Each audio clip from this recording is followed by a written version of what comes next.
એક પ્રાચીન શહેર એથેનિયામાં એક રહસ્યમય ઘડિયાળ મળી આવી. આ ઘડિયાળ સામાન્ય ઘડિયાળ ન હતી. તે માત્ર સમય જ નહીં, પરંતુ શહેરનો ઇતિહાસ પણ દર્શાવતી હતી. ઘડિયાળની ડાયલ પર 7 પ્રતીકો હતા અને દરેક પ્રતીક એક અલગ ઘટનાનું પ્રતિનિધિત્વ કરતું હતું. શહેરના સૌથી બુદ્ધિશાળી વિદ્વાન પ્રોફેસર આર્કેડિયસને આ ઘડિયાળનો અભ્યાસ કરવાની જવાબદારી સોંપવામાં આવી. તેમને સમજાયું કે ઘડિયાળ માત્ર સમય જ નહીં પણ શહેરના 7 રહસ્યો પણ છુપાવે છે. પ્રોફેસર આર્કેડિયસે ઘડિયાળના પ્રતીકોને સમજવા માટે વર્ષો વિતાવ્યા. તેમણે પ્રાચીન ગ્રંથો, નકશાઓ અને દસ્તાવેજોનો અભ્યાસ કર્યો. તેમને સમજાયું કે દરેક પ્રતીક શહેરના ઇતિહાસની એક મહત્વપૂર્ણ ઘટના સાથે જોડાયેલું હતું. પ્રથમ પ્રતીક, એક સૂર્ય, શહેરના સ્થાપના દિવસનું પ્રતિનિધિત્વ કરતું હતું.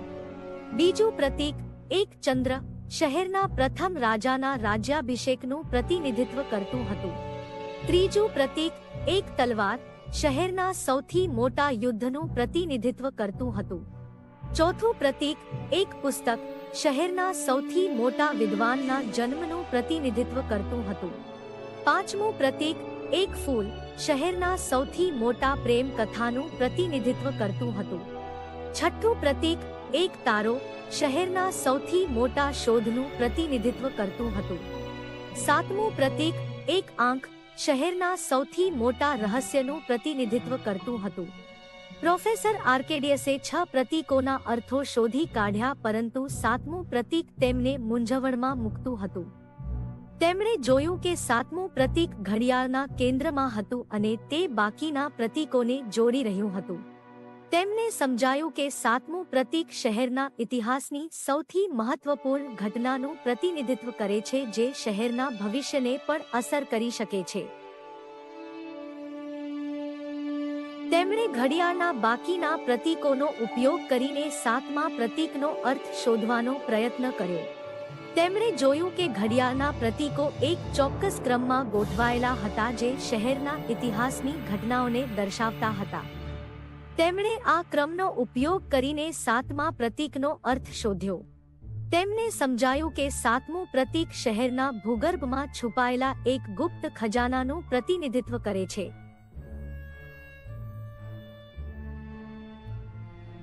આ ખજાનો શહેરના ઇતિહાસની સૌથી મહત્વપૂર્ણ વસ્તુ હતી, જે શહેરને વિનાશથી બચાવી શકતી હતી.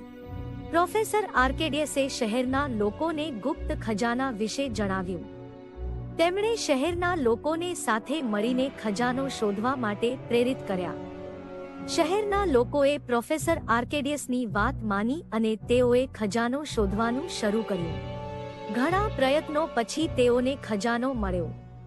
ખજાનામાં એક પ્રાચીન પુસ્તક હતું, જેમાં શહેરના ઇતિહાસ અને ભવિષ્ય વિશે લખેલું હતું. પુસ્તક વાંચીને શહેરના લોકોને સમજાયું કે તેઓએ પોતાના ભૂતકાળમાંથી શીખવું જોઈએ અને ભવિષ્ય માટે તૈયાર રહેવું જોઈએ. શહેરના લોકોએ પ્રોફેસર આર્કેડિયસનો આભાર માન્યો. તેઓને સમજાયું કે તર્ક, વિશ્લેષણ અને જ્ઞાનથી કોઈ પણ મુશ્કેલીને દૂર કરી શકાય છે.